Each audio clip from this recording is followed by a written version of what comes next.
بچوں، اللہ جو سب سے بڑا ہے، ہمارا مالک ہے، خالق ہے، ہماری ہر ضرورت پوری کرتا ہے۔ مشکل کے وقت ہم اسی کو پکارتے ہیں، اسی کی عبادت کرتے ہیں۔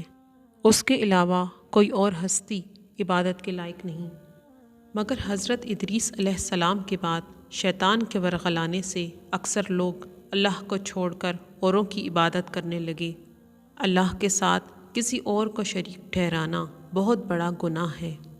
جب اللہ کی زمین شرک اور دوسرے گناہوں سے بھر گئی تو اللہ پاک نے حضرت نوح علیہ السلام کو ان کی قوم کی ہدایت کے لیے مقرر فرمایا۔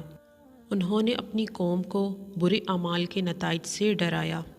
50 سال کی عمر سے انہوں نے تبلیغ شروع کی اور 950 سال تک ان کو سمجھایا کہ صرف اللہ کی عبادت کرو، اسی سے ڈرو اور یہ کہ میرا کہنا مانو تاکہ اللہ تمہارے گناہ بخشے اور تمہیں مہلت دے، یعنی تم عمر طبعی تک زندہ رہو اور کفر و شرارت کی وجہ سے جو عذاب آنا مقدر تھا ایمان لانے کی صورت میں وہ نہ آئے، مگر انہوں نے نہ مانا۔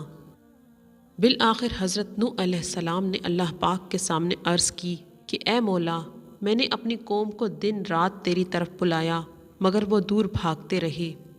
میں نے ان کو برملا بھی سمجھایا، چھپ کر چپکے سے بھی سمجھایا اور یہی کہتا رہا کہ اپنے رب سے معافی مانگو، وہ تمہارے گناہ بھی بخش دے گا اور آسمان سے میںہ بھی برسائے گا، مال اور بیٹوں سے تمہاری مدد بھی کرے گا، تمہارے باغ پھلے پھولیں گے، نہریں جاری ہوں گی۔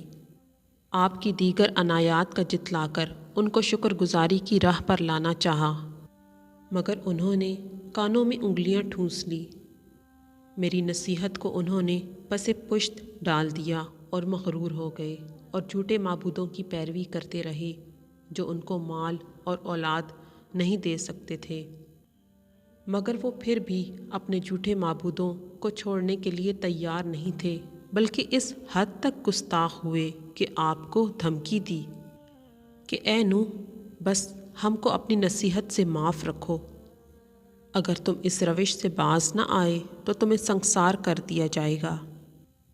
اس پر حضرت نوح علیہ السلام نے دعا کی کہ یا رب، زمین پر ان منکروں کا ایک بھی گھر بسنے والا باقی نہ رہنے دے، کیونکہ اگر یہ باقی رہے تو یہ تیرے دیگر بندوں کو بھی بہکائیں گے اور ان کی اولاد بھی انہی کی طرح منکر ہوگی۔ اور آخر میں دعا کی کہ یا رب، مجھ کو معاف کر دے اور میرے ماں باپ کو بھی اور ان کو بھی جو میرے ساتھ ایمان والے ہو کر آئے، اور سب مومن مردوں اور عورتوں کو بخش دے اور گناہ گاروں پر اپنا عذاب نازل کر۔ پھر اس قوم کی عبرت ناک بربادی یوں ہوئی کہ اللہ پاک نے حضرت نوح علیہ السلام کو حکم دیا کہ تم خشکی پر ایک کشتی بنانا شروع کر دو۔ جب کافر ان کو کشتی بناتے دیکھتے تو ان کا مذاق اڑاتے۔ حضرت نوح علیہ السلام نے کہا، آج تم ہمارا مذاق اڑاتے ہو، کل ہم تمہارا مذاق اڑائیں گے۔ پھر اللہ نے حکم دیا کہ جو آدمی تمہارے ساتھ ایمان لائے ہیں ان کو اور ہر قسم کے جانوروں کے 2 جوڑے اسی کشتی میں سوار کر لو۔ ادھر اللہ نے آسمان کے دھانے کھول دیے اور پانی ٹوٹ کر برسنے لگا اور زمین سے بھی چشمے بہا دیے اور نیچے اوپر کا پانی مل گیا۔ جب حضرت نوح علیہ السلام کشتی میں سوار پانی پر تیر رہے تھے تو انہوں نے اپنے کافر بیٹے کو پانی پر ہاتھ پاؤں مارتے دیکھا تو اسے کہا کہ ایمان لا کر ہماری کشتی میں سوار ہو جاؤ۔ وہ کہنے لگا، میں تیر کر اس پہاڑ پر چڑھ جاؤں گا۔ حضرت نوح علیہ السلام نے فرمایا، آج اس طوفان سے کوئی بچاؤ نہیں ہوگا، بچے گا وہی جس پر اللہ رحم فرمائے گا۔ اور اتنے میں ایک بڑی موج ان کے درمیان حائل ہو گئی اور کافر بیٹا ڈوب مرا۔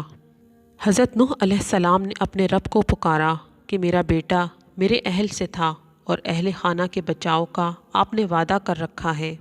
اللہ نے فرمایا کہ اے نوح، وہ تیرے گھر والوں میں سے نہیں تھا کیونکہ اس کے اعمال نیک نہیں تھے۔ لہٰذا حضرت نوح علیہ السلام نے اس پر نادم ہو کر اللہ پاک سے معافی مانگی۔ اب اس طوفان کا حال سنیں۔ زمین سے اتنا پانی ابلا اور آسمان سے اتنا پانی برسا کہ جودھی کا برف پوش پہاڑ بھی اس میں ڈوب گیا۔ پھر جب اللہ پاک نے آسمان کے پانی کو تھم جانے کا حکم دیا اور زمین کو سینے پر کھڑے پانی کو نگل لینے کا حکم دیا تو 6 ماہ بعد حضرت نوح علیہ السلام کی کشتی پہاڑ کی چوٹی پر آ کر ٹھہری۔ اس کے بعد آہستہ آہستہ پانی کی سطح ہموار زمین پر اتری اور خشک زمین پر معمول کی زندگی دوبارہ شروع ہو گئی۔ پھر انہی ایمان والے انسانی جوڑوں سے نسل آگے چلی۔ اسی لیے حضرت نوح علیہ السلام کو آدم ثانی بھی کہتے ہیں، اور یہ اتنا ہولناک واقعہ تھا کہ دنیا کے تمام حصوں میں یہ قصہ لوگوں کو سینہ بسینہ یاد ہے، اور ہر ملک کی زبان یا لٹریچر میں یہ قصہ بطور مثال مانا جاتا ہے۔